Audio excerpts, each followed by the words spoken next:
Sahabat budaya, Anda masih bersama Cahaya Pagi, Pro 4 RRI Surabaya.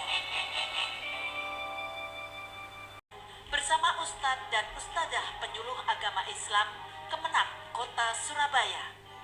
Jadi simpelnya, menurut Imam Ghazali itu, apabila seorang itu mendengar sebuah musik, kemudian di dalam musik itu ada misi-misi yang baik, ya, ada nasihat-nasihat yang baik, bahkan disandingkan dengan, ya itulah sama dengan mendengarkan nasihat agama yang keluar dari musik atau penyanyi dan seperti itu.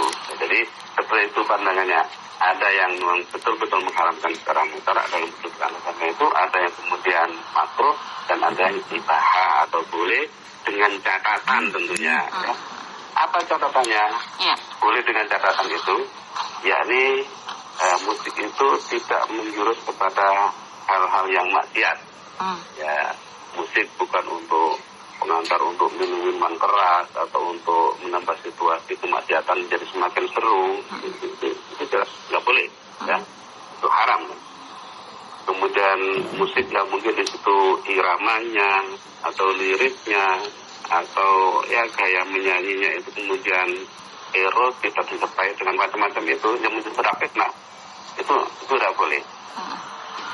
Nah, yang terakhir alasannya itu yang kemudian dengan catatan tadi itu bahwa boleh bermain musik itu ya bahasanya ala kadarnya, tidak melalaikan tugas utama, bahkan tidak melalaikan tadi kewajiban utama itu kita itu apa sih? Bukan bermusik tapi ya ibadah tadi. Nah, jangan sampai bermusik itu kelewatan batas sampai melalaikan kewajiban utama yang pada akhirnya kita akan rugi sendiri. Ternyata yang nanti ketemu di akhir bukan persoalan musik. Justru kalau itu kemudian menambah dosa karena musik juga berbahaya. Nah, jadi kita harus bahasanya, saya katakan cerdas itu tadi itu. Cerdas untuk bermusik tadi itu. Nah, seperti itu Mbak Rina. Baik Ustadz. Ustadz, nanti kita akan lanjutkan kembali ya Ustadz ya obrolan kita di Cahaya Pagi. Sahabat budaya mungkin ingin bertanya, bisa melalui WhatsApp di 089002 111 968. Baik sahabat budaya, Anda masih mendengarkan Cahaya Pagi Pro 4 RRI Surabaya dan Rina masih ditemani Ustadz Muhammad Haji Subai. Dan pagi hari ini kita masih membahas budaya cerdas bermusik.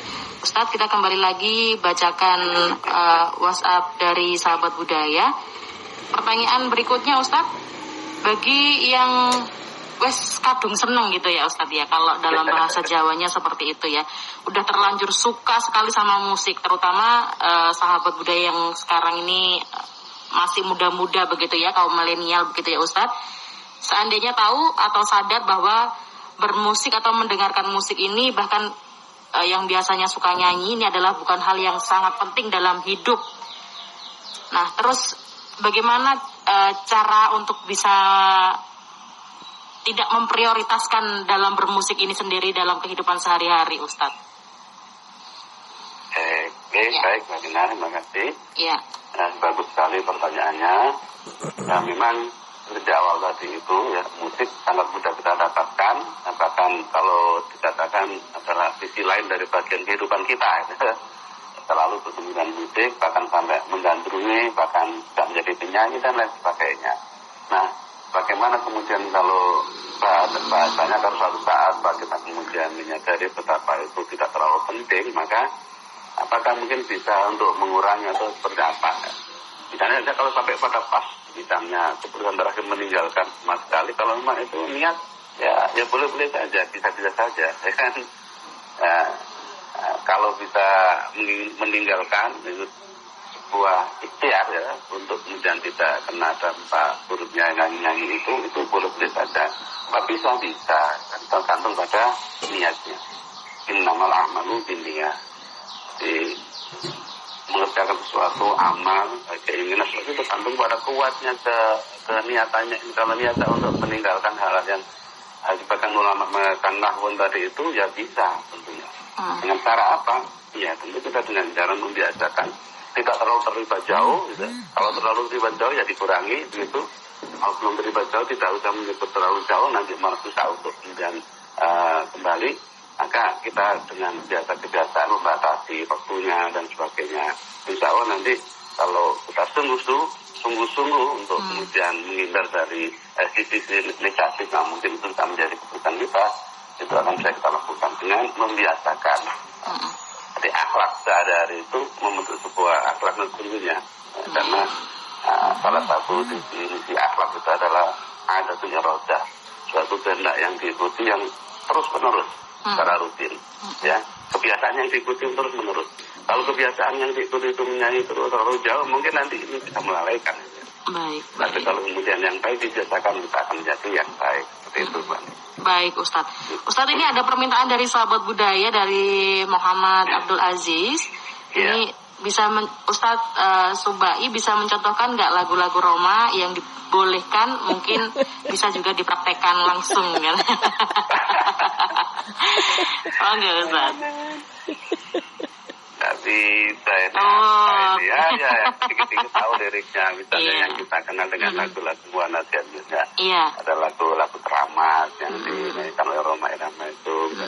Hai manusia, hormati ibumu yang melahirkan, dan seterusnya ya. Iya.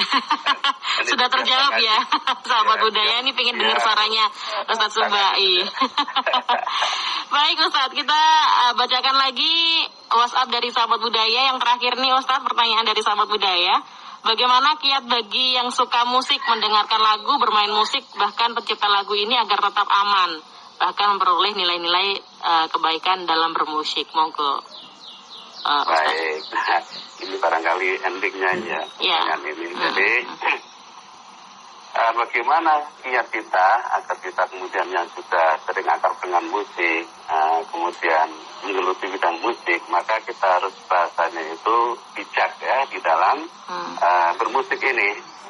Yang pertama ya, jadi kalau memang kita kemudian bermusik, maka carilah kemudian musik-musik yang tidak mengarah kepada kemaksiatan, ya, dan tidak mendorong pada perbuatan dosa. Karena memang ada juga di musik-musik itu yang kemudian dari iramanya atau memekakan telinga dan macam-macam bagi yang mendengarkan, atau dari lirik lagunya yang menurut pada pemujaan hawa nafsu, atau kemudian ada nyanyian keagamaan, ya ritual keagamaan yang mungkin tidak sesuai dengan agama kita, harus dihindari karena itu nanti kita tidak aman. Makanya harus cerdas. Orang memilih lagu, menyanyikan lagu, ya kadang-kadang kita itu kan asal enak, kemudian kita tirukan, nggak tahu liriknya itu bahasa Inggris, kita belum paham bahasa Inggris, ternyata itu pemujaan setan misalnya. Iya benar-benar Ustaz. Kan bahaya itu. Iya kan? benar-benar. Nah jadi harus cerdas lah, cari yang kiranya itu bisa memberikan motivasi dalam kehidupan ini, sehingga dengan bermusik itu kita bisa membawa manfaat dan mengurangi yang mudarat-mudarat tadi itu.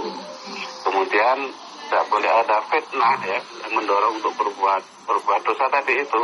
Ya, musik dipakai pengantar untuk hal yang berbuat dosa, menambah semangat untuk perbuatan dosa yang tadi saya katakan. Musik untuk tertentu yang sehingga ada kemaksiatan semacam bahasa itu memang kita harus peka dengan itu. Kapan kita itu kemudian bernyanyi, waktunya juga, kapan kita misalnya bermusik, seberapa lama. Dengan bermusik itu menghabiskan waktu tidak kita untuk belajar misalnya mahasiswa, ya kan? Apakah dengan musik itu kemudian nanti kita tidak terhambat belajar kita, belum lagi waktu ngaji kita, budaya kan? Belum nanti untuk hal-hal lain yang prinsip, kemudian itu kita abaikan cara-cara bermusik, ini menjadi hal yang kita aman, ya. Kita harus tetap seperti itu. Nah, yang paling penting adalah jangan sampai kegiatan yang saya katakan di awal tadi itu bukan sebuah hal yang sangat prinsipal. Kita dudukkan pada yang second gitu ya, jangan yang menjadi utama, sehingga kita nanti tidak merugi dalam kehidupan ini. Seperti itu, Mbak. Baik Ustadz, nah mungkin bisa ditambahkan juga Ustadz sebagai akhir dari perjumpaan kita pagi hari ini Ustadz, sebagai kesimpulan apa yang mungkin bisa kita petik dari budaya cerdas berbudaya dalam bermusik begitu ya Ustadz, monggo. Ya, baik sahabat budaya dimanapun berada, rahmatullah.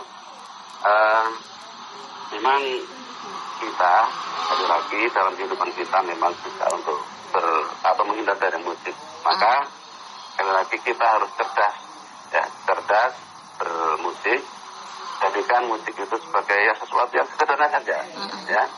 Karena memang dalam agama tidak ada mutlak larangan, ya. Jadi dalam bahasanya itu hukumnya itu ibaha, boleh.